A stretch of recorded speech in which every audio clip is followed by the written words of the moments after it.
نحمده ونستعينه ونستغفره ونؤمن به ونتوكل عليه ونعوذ بالله من شرور أنفسنا ومن سيئات أعمالنا من يهد الله فلا مضل له ومن يضلل فلا هادي له أشهد أن لا إله إلا الله وحده لا شريك له وأشهد أن سيدنا ونبينا ومولانا محمدا عبده ورسوله أرسله ربه بالحق بشيرا ونذيرا وداعيا إلى الله بإذنه وسراجا منيرا صلى الله تعالى عليه وعلى آله وصحبه وبارك وسلم تسليما كثيرا أما بعد فأعوذ بالله من الشيطان الرجيم بسم الله الرحمن الرحيم فبما رحمة من الله لنت لهم ولو كنت فظا غليظ القلب لانفضوا من حولك فاعف عنهم واستغفر لهم وشاورهم في الأمر فإذا عزمت فتوكل على الله إن الله يحب المتوكلين وقال النبي صلى الله عليه وسلم إن المسلم ليدرك بحسن خلقه درجة الصائم والقائم أو كما قال صلى الله عليه وسلم. அன்பிற்கினிய அல்லாஹ்வின் நல்லடியார்களே, தீனுல் இஸ்லாம் என்பது 5 அம்சங்களை கொண்டது என்பதாக உலமாக்கள் சொல்வார்கள். இஸ்லாம் என்பது அதிலே கொள்கை கோட்பாடுகளும் இருக்கிறது. சரியான கொள்கை நம்மிடம் இருக்க வேண்டும். நம்முடைய ஏகத்துவ நம்பிக்கையில், நம்முடைய மறுமை நம்பிக்கையில் யாதொரு தவறான விஷயங்களும் வரக்கூடாது. அது கொள்கை சம்பந்தப்பட்டது, அகீதாக்கள் சம்பந்தப்பட்டது. இரண்டாவது, வழிபாடுகள், இபாதத்துகள், தொழுகை, நோன்பு, ஜக்காத்து, வழிபாடுகள், ஒரு முஸ்லிமுடைய இபாதத்துகள் சரியாக இருக்க வேண்டும். மூன்றாவது, முஆமலாத்துகள், வியாபாரங்கள், கொடுக்கல் வாங்கல், வியாபாரம், கடன், அடமானம் வைப்பது, கடன் கொடுத்து கடன் வாங்குவது, இதெல்லாம் கொடுக்கல் வாங்கல். மார்க்கத்தில் அதிலேயும் வழிகாட்டுதல் இருக்கிறது. அதேபோல முஆஷரா, ஒவ்வொருவருடைய உரிமைகள், கணவனுடைய உரிமைகள் மனைவி மீது என்ன, மனைவிக்கான உரிமைகள் கணவன் மீது என்ன, இது ஒரு சமூகத்தில் யாராருக்கு யாரார் மீது என்னென்ன உரிமைகள் இருக்கிறது அதை மார்க்கம் சொல்லுது. இதை முஆஷரத் என்று சொல்லுவாங்க.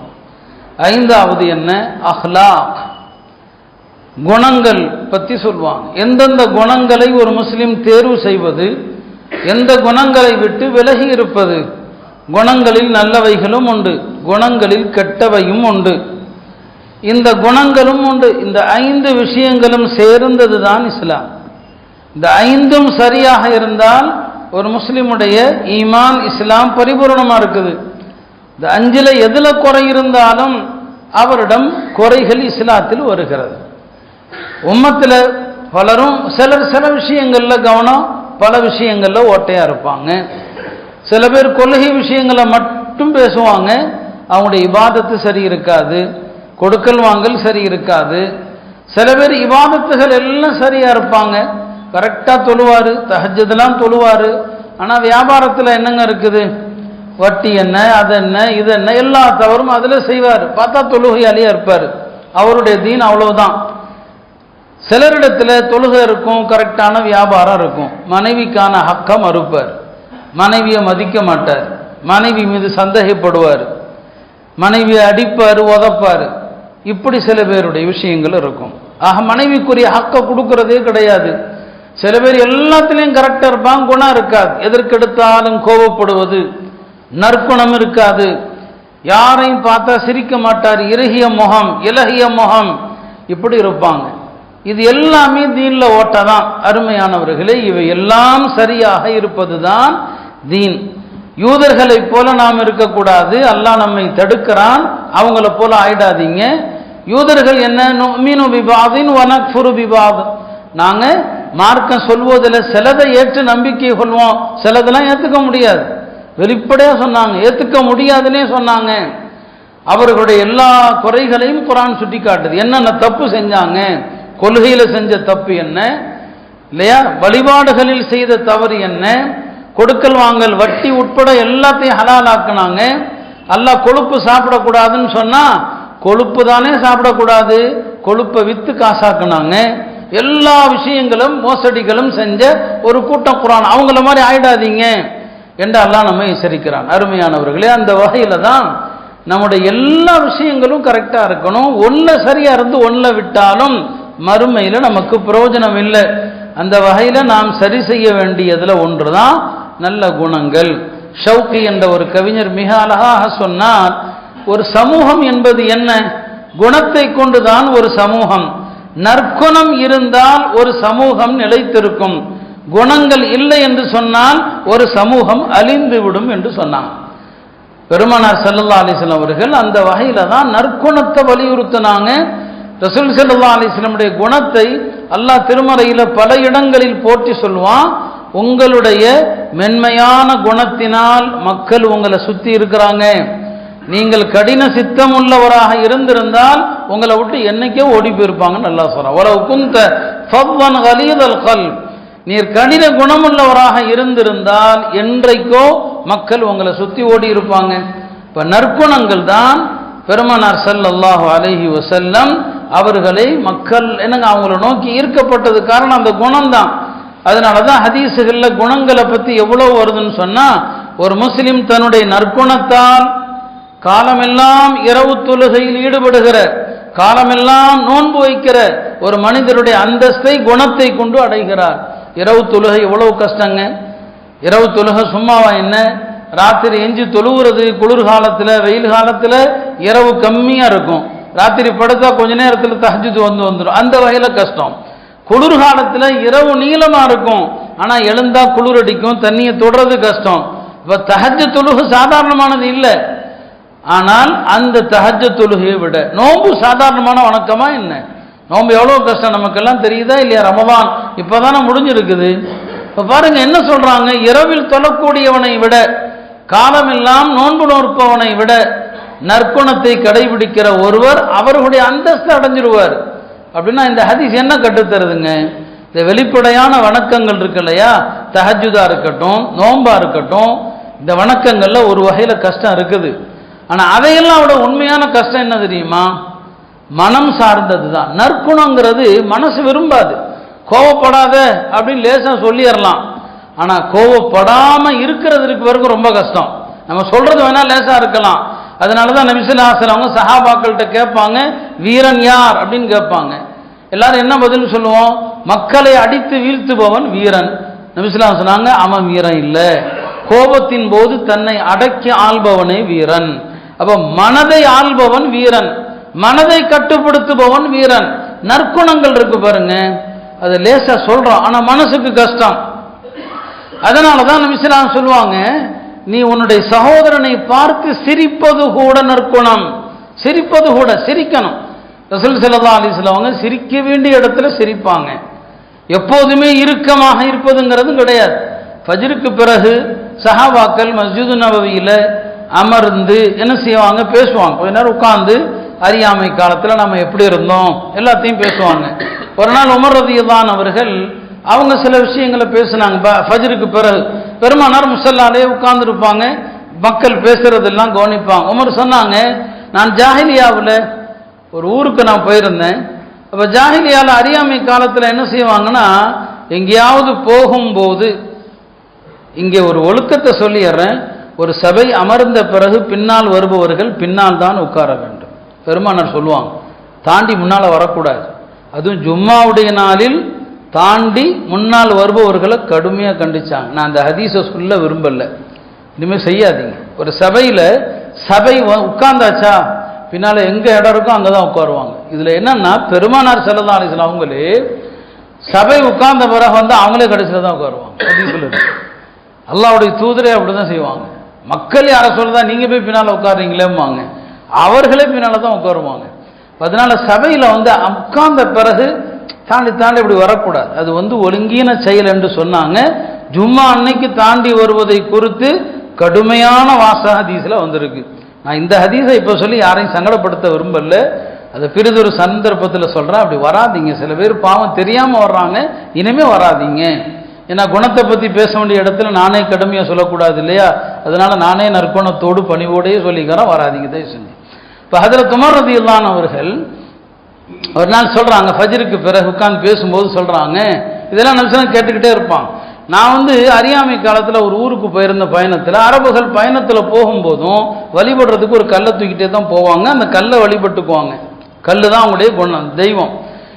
இவங்க தூக்கிட்டு போகல, என்னடா வழிபடுறதுக்கு ஒன்றுமே இல்லையே.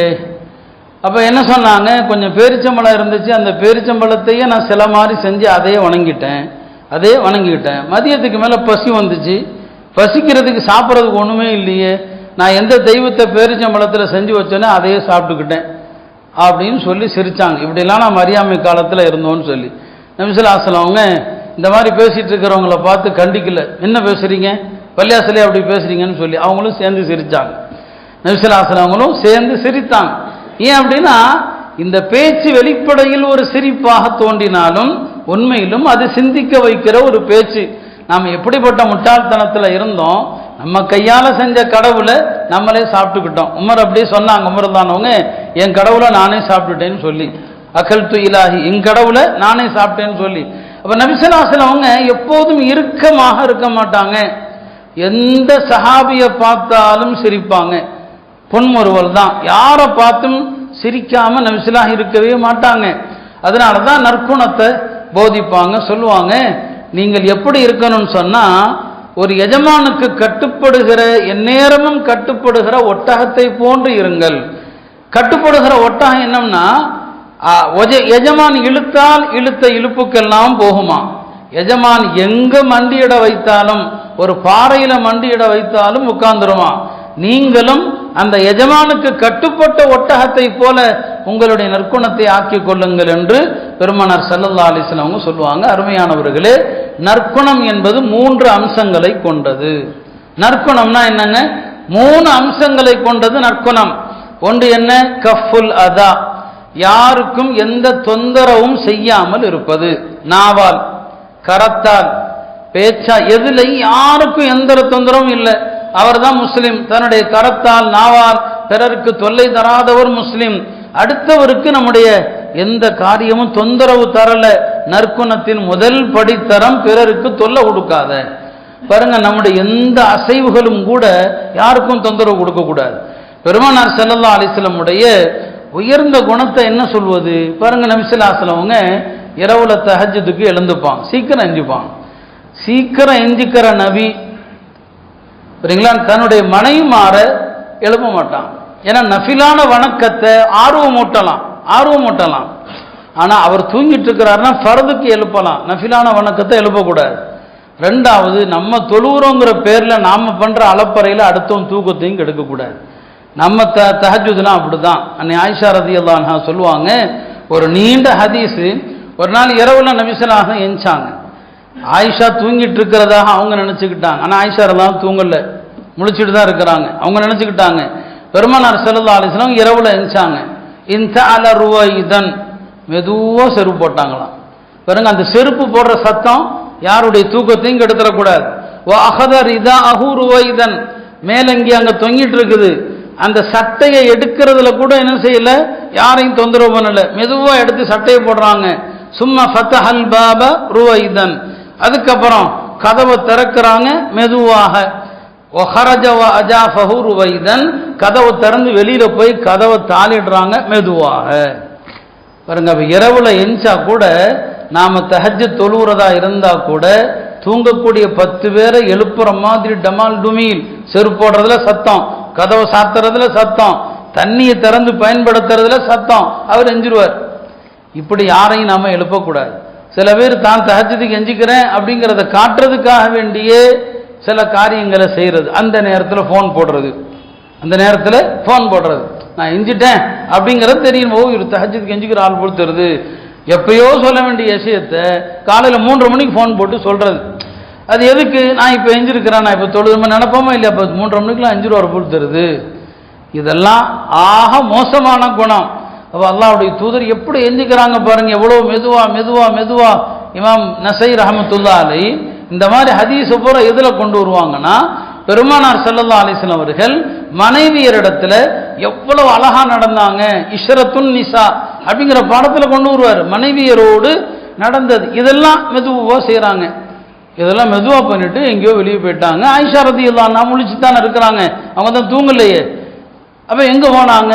பின்னாலேயே போனா நபி ஸல்லல்லாஹு அலைஹி வஸல்லம் பக்கீக்கு போவாங்க. பக்கீல போய் நிற்பாங்க. இவங்களும் அவங்க என்ன செய்யறாங்கன்னு பார்த்துக்கிட்டே இருப்பாங்க. அவங்க திரும்பும்போது ஓடி வந்து இவங்க படுத்துக்குவாங்க. நபி ஸல்லல்லாஹு அலைஹி வீட்டுக்கு வந்தா ஆயிஷா போர்வைக்குள் படுத்திருந்தாலும் மூச்சு வாங்குறத கண்டுபிடிச்சிருவாங்க. என்ன ஆயிஷா மேலையும் கீழையும் மூச்சு வாங்குதே என்னன்னு கேட்பாங்க. என்ன மூச்சு வாங்குது? இல்லைல்ல ஒன்றும் இல்லை, நீ சொல்றியா? இல்லைனா எல்லாம் வல்ல அல்லாஹ் எனக்கு அறிவிச்சிருவான்னு சொன்னாங்க. ஒன்று நீ சொல்லு, இல்லைன்னா அல்லாஹ் அறிவிச்சிருவான். நீ எதுக்கு வந்த, ஏன் வந்த, எல்லாத்தையும் அல்லாஹ் சொல்லிடுவான் அப்படின்னு சொன்னாங்க.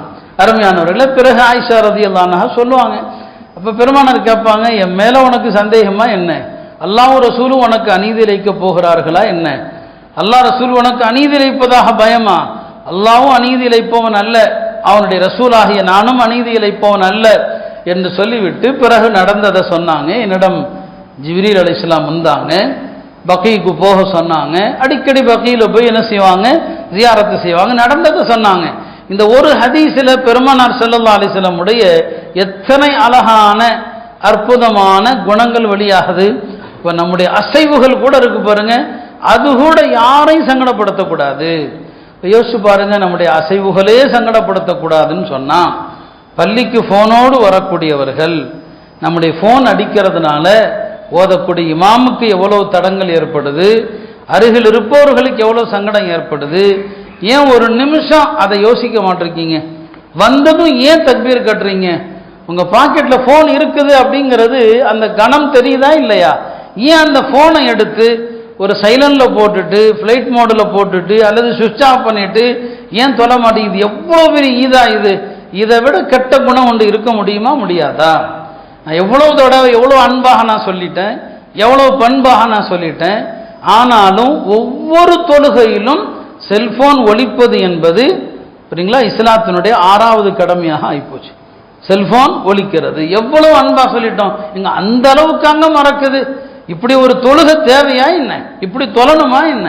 பள்ளிக்கு வர்றீங்க, போன் கையில இருக்குதுன்னா, ஒரு பொருள் இருக்குது அப்படின்னா அந்த போனை எடுத்த எவ்வளவு அலட்சியமா போச்சு. அடிச்சா அடிச்சுட்டு போதுங்க அப்படிங்கிற ஒரு திமிரு தானே இது. இது ஆணவம் தானே இது. நான் கடுமையா பேசுறேன்னு நினைக்காதீங்க. இது ஆணவம் இல்லாமல் வேறு என்ன? எவ்வளவு தடவை சொல்ல வேண்டியதாக இருக்கிறது. அப்ப யாருக்கும் தன்னுடைய அசைவால் கூட தொந்தரவு தராத பெருமானார் ஸல்லல்லாஹு அலைஹி வஸல்லம் உம்மத்தினராகிய நாம் இந்த போனை கொண்டு இடைஞ்சல் தரலாமா? தொழுகையில் இருக்கிற எத்தனை பேருக்கு இதனால் இடைஞ்சல், எவ்வளவு பேருக்கு இதனால் சங்கடம். பெருமானார் ஸல்லல்லாஹு அலைஹி வஸல்லம் அவர்கள் பள்ளியில இரவுல சஹாபாக்கள் தொழும் போது தஹஜ்ஜுதுல எப்படி ஓதனன்னு கூட சஹாபாக்களுக்கு சொல்லி கொடுத்தாங்க. 3 சஹாபாக்கள் தொழுதுட்டு இருக்கிறாங்க. ஒரு பக்கம் அபூபக்கர், ஒரு பக்கம் உமர், ஒரு பக்கம் பிலால் ரலியல்லாஹு அன்ஹு. கொஞ்சம் அபூபக்கர் தான் ரொம்ப மெதுவா ஓதுனாங்க, உமர் ரலியல்லாஹு அன்ஹு அவர்கள் ரொம்ப சத்தமா ஓதுனாங்க. போய் சொல்லி கொடுத்தாங்க, அபூபக்கர் தான் அவங்கள்ட்ட கொஞ்சம் சத்தத்தை கூட்டுங்க. உமர்ட்ட சொன்னாங்க, இந்த சத்தம் வேண்டாம், கொஞ்சம் சத்தத்தை குறைச்சிக்குங்க. அப்போ குர்ஆன் ஓதுகிற சத்தம் கூட யாரையும் சங்கடப்படுத்தக்கூடாது. நபி ஸல்லல்லாஹு அலைஹி வஸல்லம் அவங்க இமாமுக்கு பின்னால ஓதுவதை விரும்பல. அதுல நான் 2 கருத்து இருக்கு. இமாம் தொலை வைக்கும் போது பின்னால் உள்ளவர்கள் சூரா ஃபாத்திஹா ஓதணுமா இல்லையாங்கிறதுல ஹதீஸுகள் பல உண்டு. இருந்தாலும் சில நேரங்களில் சஹாபாக்கள் ஓதுவாங்க, பின்னால ஓதுவாங்க. பெருமானார் ஸல்லல்லாஹு அலைஹி வஸல்லம் அவங்க சில நேரங்களில் அதை ரொம்ப அன்பா கண்டிச்சாங்க. எனக்கு பின்னால ஏன் ஓதுறீங்க? நீங்க ஓதுறதுனால எனக்கு குறுக்கீடு செய்யப்படுதுன்னு சொன்னாங்க. நல்லா யோசிங்க, அல்லாஹ்வுடைய தூதருடைய உள்ளம் எவ்வளவு பரிசுத்தமான உள்ளம். அந்த இறை தூதர் அவர்களுக்கு பின்னால ஒருத்தர் சப்பிஹிஸ்ம ஓதிட்டார். கொஞ்சம் அவருடைய குரல் கூடியதுல இமாமாக இருக்கிற பெருமானாருக்கு இடைஞ்சலாகுது அப்படின்னா, என்னை போன்ற மற்ற இமாம்களை போன்ற சாதாரணமான மனிதர்கள், பாவம் செய்யக்கூடிய மனிதர்கள், இந்த செல்போன் ஓசை அவங்களை எவ்வளவு டிஸ்டர்ப் பண்ணும். ஏன் இதை யோசிக்க மாட்டிருக்கீங்க? தயவு செய்து தொழுகைக்கு முன்னால தக்பீர தஹ்ரீமா நிய்யத்தெல்லாம் இருக்கு இல்லையா, அதுக்கு முன்னால போனை முதல்ல ஆஃப் பண்ணுங்க. ஒருத்தருக்கு ஒருத்தர் பக்கத்துல சொல்லுங்க, போன் வச்சிருந்தா கொஞ்சம் ஆஃப் பண்ணிக்கங்க அப்படின்னு சொல்லுங்க. உங்க பக்கத்துல நின்று தொழுகிற யாருடைய போனாவது அடித்தால் அவருக்கு சைகை மூலம் தொழுகையில ஒரு தவற சைகையால் உணர்த்தலாம், ஹதீஸ்ல ஆதாரம் இருக்கு. பேசக்கூடாது, சைகையால உணர்த்தலாம். அவர் போனை ஆஃப் பண்ண சொல்றதுக்கு ஏதாவது சைகை மூலம் உணர்த்துவதா இருந்தா அப்படி உணர்த்த வேண்டும். அப்படி எத்தனையோ ஹதீசுகள் இருக்குது. அதனால தயவு செய்து நான் சொல்ல வந்தது நற்குணம் தான். குணம்னா என்ன? கஃபுல் அதா, நம்மால யாருக்கும் எந்த தொந்தரவும் செய்யாமல் இருப்பது தான் கஃபுல் அதாங்கிறது. எந்த தொந்தரவும் செய்யக்கூடாது. ஒரு பெரிய ஒரு நல்லடியார் ஒருத்தர் ஒரு பயணத்தில் போயிருந்தாங்க. அந்த பயணத்தில் ஒரு ஆள் கொஞ்சம் மட்டும் மோசமான குணமுள்ள ஆளாக இருந்தார். கூட எல்லாரும் அவரை திட்டினாங்க, இந்த ஆள் என்னடா இப்படி இருக்கிறான் அப்படின்னு அவரை திட்டிக்கிட்டே இருந்தாங்க. பெரியவங்க அப்படி திட்ட மாட்டாங்க இல்லையா? இந்த பயணம் முடிந்து அந்த யாரை கெட்ட மனிதன் நினைச்சாங்களோ அவரும் போயிட்டாரு. அப்ப இந்த நல்லடியார் அழுதுகிட்டே இருந்தாங்களாம். ஏங்க அழுகிறீங்கன்னு சொல்லி. இல்ல அந்த மனிதர் பிரிஞ்சு போயிட்டார் இல்லையா, அவரை நினைச்சு அழுகிறேன். அவன் தான் போயிட்டான்ல, நம்ம கூட இல்ல, அவன் பிரிஞ்சதுக்காண்டி எதுக்கு அழுகிறீங்கன்னு சொல்லி. அவங்க சொன்னாங்களாம், நீங்க எல்லாரும் உங்களோட கொஞ்ச நேரம் இந்த பயணத்துல அவரோடு இருக்க முடியல, அவரை திட்டுறீங்க, வசப்பாடுறீங்க. நான் அவருடைய குடும்பத்தார், அவருடைய மனைவியையும் மக்களையும் எண்ணி அழுகிறேன்னு சொன்னாங்க.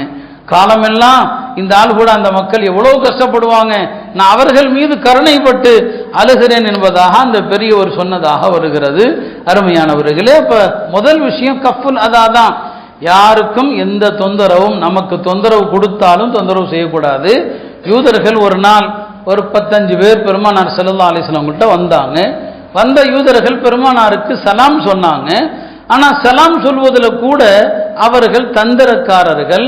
சலாம்ல லாம கொஞ்சம் சொல்லாம மறைச்சு அஸ்ஸாம் அலைக்கும்ன்றுவாங்க. சாம்னா மரணன்னு அர்த்தம். அன்னை ஆயிஷா ரலியல்லாஹு அன்ஹா அதை கவனிச்சுட்டாங்க. என்ன இந்த ஆளுக சலாம் ஒழுங்கா சொல்ற மாதிரி தெரியலையே அப்படின்னு சொல்லி பெருமானாருக்கு காதல உழல்லையோ அப்படின்னு நினைச்சிட்டாங்க. கொஞ்ச நேரம் ஆச்சு, மற்றொரு யூதர்கள் குழு வந்தாங்க. அந்த ஆளுகளும் சலாம் சொல்லும் போது லாம நீக்கிட்ட அஸ்ஸலாமு அலைக்கும் அப்படின்ட்டாங்க. ஆயிஷாவை பார்க்குறாங்க, என்னடா இது, இந்த ஆளுக இப்படி உங்களுக்கு மரணம் வரட்டும்னு அர்த்தம். அதுக்கு இப்பயும் நபி அவங்க கவனிக்கலையோன்னு சொல்லி மூணாவது ஒரு 10 பேர் வந்தாங்க. அவங்களும் என்ன செய்யறாங்க, சலாம்னு சலாம் அஸ்ஸலாமு அலைக்கும் அப்படின்ட்டாங்க.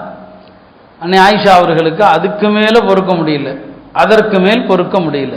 என்னடா பெருமானாரை பார்த்து சலாம் என்று சொல்வதற்கு பதிலா உங்களுக்கு மரணம் வரட்டும் மரணம் வரட்டும்னு சொல்றாங்களே. பொறுக்க முடியாம என்ன பண்ணிட்டாங்க, பதிலுக்கு அவங்கள திட்ட ஆரம்பிச்சிட்டாங்க. நீங்கள் பண்டிகளுடைய சந்ததிகள், குரங்குகளுக்கு பிறந்த சந்ததிகள். ஏன்னா யூதர்கள்ல சிலரை அல்லாஹ் பண்டிகளா குரங்குகளா மாத்தினானா என்ன, அந்த சந்ததிகள் உங்களுக்கு அழிவும் உங்களுக்கு நாசமும் உங்களுக்கு மரணமும் உண்டாகட்டும்ட்டாங்க. நபி ஸல்லல்லாஹு அலைஹி வஸல்லம் அப்படியே ஆயிஷாவுக்கு, என்ன ஆயிஷா இப்படியா பேசுறது அப்படின்னு கண்டிக்கிறாங்க. யார சொல்லலாம், அவங்க சொன்னது தெரியுமா உங்களுக்குன்னு சொல்லி. தெரியுமே எனக்கு, அவங்க சொன்னதை கவனிச்சிங்களா? கவனிச்சேன். சலாம் என்று சொல்லாம அஸ்ஸாம்னு சொன்னாங்க, கவனிச்சேன். அப்படின்னா ஏன் நீங்க அப்படி சும்மா இருக்கிறீங்க? நான் பதில் சொல்லிட்டேனே, அலைக்கும்னு சொன்னேன். அலைக்கும்னா என்ன அர்த்தம்? நீ சொல்வது என்னவோ அது உனக்கே திரும்பட்டும்னு அர்த்தம். நான் பதில் சொல்லிட்டானே. இப்படி நீ கோபப்படுவது, கடும் வார்த்தைகளை சொல்லக்கூடாது. மென்மை எந்த பொருளில் இருக்கிறதோ அந்த பொருளை அல்லாஹ் அழகுபடுத்துகிறான். மென்மை இல்லையே அந்த பொருளை அல்லாஹ் அசிங்கப்படுத்துறான். இப்ப நபி ஸல்லல்லாஹு அலைஹி வஸல்லம் அவங்க தனக்கு தொந்தரவு கொடுக்கிற யூதர்களை கூட கடின வார்த்தைகளால், மோசமான வார்த்தைகளால் திட்டுவதை பெருமானார் ஸல்லல்லாஹு அலைஹி வஸல்லம் விரும்பல. ஆக நற்கணத்தினுடைய முதல் படித்தனம் என்ன, யாருக்கும் இடையூறு செய்யக்கூடாது, எந்த வகையிலும் இடையூறு செய்யக்கூடாது. இப்போ மார்க்கத்தில் கேலியா தமாஷா பேசலாம். ஹதீஸில் பெருமானார் ஸல்லல்லாஹு அலைஹி வஸல்லம் அவங்களும் சில நேரங்களில் கேலியா பேசுவாங்க, தப்பு ஒன்றும் இல்லை. சஹாபாக்களும் கேலியா பேசுவாங்க. ஆனா கேலியா பேசுவதற்கு உலமாக்கள் சில நிபந்தனைகள்லாம் சொல்லுவாங்க. அதுல ஒரு நிபந்தனை என்னன்னா, விளையாட்டா நகைச்சுவையாக நாம பேசுகிற நேரங்கள்ல பேச்சில தான் விளையாட்டு இருக்கணுமே தவிர அடுத்தவர் பொருளை எடுத்து விளையாடக்கூடாது. ஒருத்தனுடைய பேனா எடுத்து வச்சுக்கிறது, அலைக்கழிக்கிறது, அவன் பேனாவை தேடுவான். ஒருத்தனுடைய நோட்டை எடுத்து வச்சுக்கிறது, சட்டை எடுத்து ஒளிச்சு வைக்கிறது, போனை எடுத்து ஒளிச்சு வைக்கிறது. பெருமானார் ஸல்லல்லாஹு அலைஹி வஸல்லம் சொல்லுவாங்க, லா யஅஹுதன்ன அஹதுக்கும் அஸா அஹீஹி லாஇபன் வலா ஜாத்தன். அடுத்தவருடைய கைத்தடியை கூட விளையாட்டுக்கு நீங்கள் எடுக்காதீர்கள், அவன் பதறட்டும். நம்ம அப்படி செய்யறோமா இல்லை? நம்ம என்ன சொல்றோம், கேலியா தானே செஞ்சேன், அதை கேலியா தான் செய்யாதீங்கிறான். அட கேலியா கூட அடுத்தவன் பொருளை எடுத்து வைத்து அவனை அலக்கழிக்கிறது. ஒரு 5 நிமிஷம் ஒரு 10 நிமிஷம் அவர் தேடுறார் இல்லையா, இந்த அலைக்கழிப்பில் ஒரு சந்தோஷம். இந்த சந்தோஷம் மார்க்கத்தில் ஜாயிஸ் இல்லை. நீங்க வேணா சொல்லிக்கலாம், நான் சும்மா தானே எடுத்தேன், நான் கேலிக்கு தானே எடுத்தேன், ரசூல் ஸல்லல்லாஹு அலைஹி வஸல்லம் அதுவும் அனுமதிக்கல. அப்ப நற்குணத்தின் முதல் படித்தரம் என்பது கஃபுல் அதா, யாருக்கும் தொந்தரவு தராமல் இருப்பது. நற்குணத்தினுடைய இரண்டாவது படித்தரம் என்ன? பதுலுன் நதா, நம்மால் யாருக்கு எந்த நேரத்தில் எப்படி உதவி செய்ய முடியுமோ அப்படி உதவி செய்வது. இது நற்குணத்தினுடைய இரண்டாவது படித்தரம். உதவின்னு சொன்னாலே காசு பணத்தை கொண்டு மட்டுமே உதவிங்கிற அர்த்தம் அல்ல. காசு பணத்தை கொண்டு உதவி செய்யலாம். சில நேரங்களில் யாருக்காவது பரிந்துரை ஷஃபாத்து நீங்க சொன்னா கேட்பாங்களா, பரிந்துரையை கொண்டு உதவி செய்யுங்க. மஸ்ஜிது நபவியில 2 சஹாபாக்களுக்கு மத்தியில வாக்குவாதம். ஒருத்தர் காப் இப்னு மாலிக், இன்னொருத்தர் அப்துல்லாஹ் இப்னு அபி ஹதரத். காப் இப்னு மாலிக் அப்துல்லாஹ் இப்னு அபி ஹதரத்துக்கு கடன் கொடுத்திருக்கிறாரு. அந்த கடனை கேட்கிறாரு. 2 பேருக்கு மத்தியில வாக்குவாதம். நபி ஸல்லல்லாஹு அலைஹி வஸல்லம் தன்னுடைய அறையில உட்கார்ந்து இருக்கிறாங்க. என்னடா சண்டை, வாக்குவாத சத்தம் கேட்குது அப்படின்னு தன்னுடைய அறையை திறந்து வெளியே பார்த்தா சண்டையா இருக்குது. நபி ஸல்லல்லாஹு அலைஹி வஸல்லம் இந்த இடத்துல பாருங்க, காப் இப்னு மாலிக்கிடம் சொல்றாங்க, உங்கள்கிட்ட அவர் கடன் வாங்கியிருக்கிறாரு, கொடுக்க முடியல, வாங்கின கடன்ல பாதியை தள்ளுபடி செய்யுங்க, பாதியை தள்ளுபடி பண்ணுங்க. அவர் யார சொல்லலாம், நீங்க சொன்னீங்க கேட்டுக்கிட்டேன், பாதியை தள்ளுபடி பண்ணிட்டேன். அவர்கிட்ட சொன்னாங்க, கடன் வாங்கினார் இல்லையா, கொடுத்தவர்கிட்ட சொன்னாங்க பாதியை நிறுத்து. வாங்கினவர்கிட்ட சொன்னாங்க நீ உடனே கொடுத்துரு, மிச்ச பாதியை உடனே கொடுத்துரு. இங்க 2 பேருக்கு மத்தியில சண்டை நடக்குது. பெருமானார் ஸல்லல்லாஹு அலைஹி வஸல்லம் புகுந்து ஷஃபாத் செய்றாங்க, பரிந்துரை செய்யறாங்க. இதுவும் நற்குணம் தான், ஒதுங்கி போகக்கூடாது. இவருக்கு என்ன சொல்லணுமோ அதை சொல்லணும், அவருக்கு சொல்ல வேண்டியது அவருக்கு சொல்லணும். நம்முடைய பதவியை பயன்படுத்தி, நம்முடைய செல்வாக்கை பயன்படுத்தி நாம என்ன செய்யறது, உதவிகள் செய்யறது. யாருக்காவது கடன் தேவையா, யார்ட்டையாவது சொல்லி அவருக்கு கடன் கொடுங்கன்னு சொல்றது, இதெல்லாம் பதுலுன் நதா, உதவிகள் செய்வதும் நற்குணத்தில் கட்டுப்பட்டது. யாராவது நோயாளியாக ஆயிட்டாங்கன்னு சொன்னா அந்த நோயாளியை போய் சந்திக்கிறது, இவை எல்லாமே பதுலுன் நதா, அடுத்தவர்களுக்கு நாம் செய்கிற உதவி.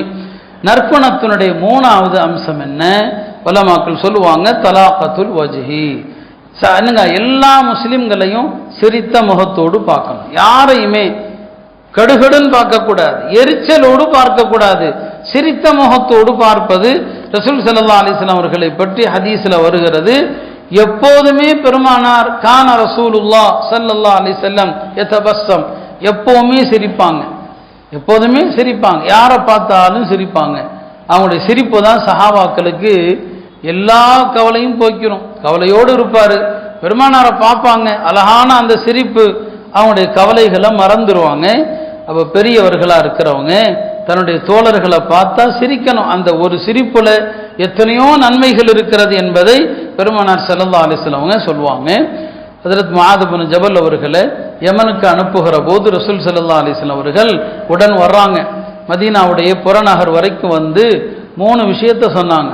முஆதே இத்தகில்லாஹ ஹைசுமா குந்த், எங்கிருந்தாலும் அல்லாஹ்வை அஞ்சிக்கொள். வஅத்பிஇ ஸய்யிஅத்தல் ஹஸனா, ஒரு பாவம் செஞ்சா உடனே நன்மை செஞ்சிரு. 3வது வகாலிகின் நாஸ பிஹுலுகின் ஹஸனின், மக்கள் அனைவரிடத்திலும் நற்குணத்தோடு பழகுன்னு சொன்னாங்க. அருமையானவர்களே, இந்த நற்குணம் இன்னைக்கு பொதுவாக சொல்லப்படுது, முஸ்லிம்கிட்ட நற்குணம் இல்லை. நிறைய எல்லா இடத்துலையும் அந்த புகார் தான். இன்னைக்கு காஃபிர்கள் கூட நற்குணத்தில் உண்மை என்ன அது நமக்கு தெரியாது, தெரியாமல் நாம் அப்படி சொல்லக்கூடாது. ஆனால் பொதுவான பேச்சு காஃபிர்கள்ட்ட இருக்கிற குணங்கள் கூட இன்னைக்கு முஸ்லிம்கள்ட்ட இல்லை அப்படிங்கிற பேச்சு உலகம் முழுக்க இருக்குது. இன்னைக்கு அரபுகளை எடுத்துக்கிட்டா அரபுகள்கிட்ட குணங்கிறது அறவே இல்லாமல் போயிடுச்சு, அறவே நற்குணம் இல்லாமல் போயிடுச்சு. பெருமானார் ஸல்லல்லாஹு அலைஹி வஸல்லம் உடைய அந்த அழகான போதனைகளை விட்டு அரபுகள் தூரமாக இருக்கிறாங்க. ஆனால் ஐரோப்பியர்கள் அவங்களுடைய மற்ற வாழ்க்கை, தனிப்பட்ட வாழ்க்கை ரொம்ப கேவலமானது. ஆனால் அதே நேரத்தில் பொதுவெளியில் அவர்கள் கடைபிடிக்கிற நாகரிகம், அவர்கள் கடைபிடிக்கிற குணம், அதை எல்லாரும் பாராட்டுறாங்க. அவங்களுடைய குணத்தை எல்லாரும் போட்டுறாங்க. நம்ம நாட்டிலையும் அப்படிதான் சொல்றாங்க, நம்மள்கிட்ட குணம் இல்லை அவங்கள்ட்ட இருக்குதுன்னு சொல்றாங்க. அருமையானவர்களே, அப்ப இந்த நற்குணங்கள் குறித்து பெருமானார் ஸல்லல்லாஹு அலைஹி வஸல்லம் அவர்கள் சொன்ன எல்லா விஷயத்தையுமே நாம மறந்துட்டோம்.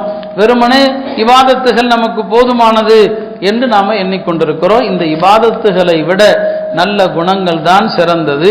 பெருமானார் ஸல்லல்லாஹு அலைஹி வஸல்லம் அவங்க சொன்னாங்க, மக்களை சுவனத்தில் அதிகமாக நுழைய செய்வது நற்குணமே என்று சொன்னாங்க. பெருமானாருக்கு நெருக்கமா இருக்கிற மனிதர்கள் யார்? எனக்கு நெருக்கமானவர்கள், நற்குணத்தை கடைபிடிப்பவர்களே. அல்லாஹ்வுக்கு மறுமையில பிடிக்காத ஆள் யாரு தெரியுமா? அதையும் சொன்னாங்க. அபகதுர் ரிஜாலி இலல்லாஹ், அல்லாஹ்வுக்கு பிடிக்காத ஆள் அலத்துல் ஹசிம், கெட்ட குணமுடைய, எதற்கெடுத்தாலும் வாக்குவாதம் செய்கிற நபர். சில பேர் இருக்கிறான், எதை எடுத்தாலும் வாக்குவாதம். ஒருத்தர் அப்படி சொன்னா அல்ல, அப்படி இல்லை, இப்படி சொன்னா அப்படி, வாக்குவாதம். அப்ப வாக்குவாதம் செய்யறத சில பேர் தன்னுடைய திறமைன்னு நினைப்பாங்க, தன்னுடைய ஆற்றல் நினைப்பாங்க. அல்லாஹ்வுடைய தூதர் சொன்னாங்க, அவன் தான் மனிதர்களில் கெட்டவன். இல்லாமல்ல அல்லாஹ் பெருமானார் ஸல்லல்லாஹு அலைஹி வஸல்லம் அவர்கள் என்னென்ன நற்குணத்தை சொன்னார்களோ அந்த நற்குணத்தை நமக்கு நசீவாக்குவானாக. அருமையானவர்களே, சில பேர் அவங்க தொழுகிறாங்க, ஆனா நன்மையை அடுத்தவங்களுக்கு கொடுக்குறாங்க, அவங்களுக்காண்டி தொழல. சில பேர் ஹஜ்ஜு செய்யறாங்க, ஆனா ஹஜ்ஜு அவங்களுக்கு இல்லை, இன்னொருத்தருக்கு போயிடும். நோன்பு வைப்பாங்க, நோன்பு அவங்களுக்கு இல்லை, இன்னொருத்தருக்கு போயிடும். சதக்கா செய்வாங்க, எல்லாமே அவருக்கு ஒண்ணுமே கிடைக்காது, அடுத்தவருக்கு போயிடும். அது யாருங்க? அது அவரை பத்தி தான் நபி ஸல்லல்லாஹு அலைஹி சொன்னாங்க, முஃப்லிஸ். அவர் தான் திவாலானவர். தொழுதிருப்பாரு, நோன்பு வச்சிருப்பாரு, ஹஜ்ஜு செஞ்சிருப்பாரு, எல்லாம் செஞ்சிருப்பாரு. அவர் செஞ்சது எதுவும் அவருக்கு இல்லை, மற்றவர்களுக்கு. சஹாபாக்கள் திகைச்சு போயிட்டாங்க. அது யார்? அந்த துர்பாக்கியவாதி.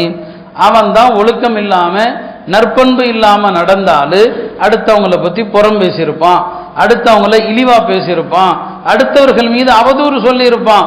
இவன் செஞ்ச அத்தனை அமலையும் அல்லாஹ் அவனுக்கு தூக்கி கொடுத்துருவான்.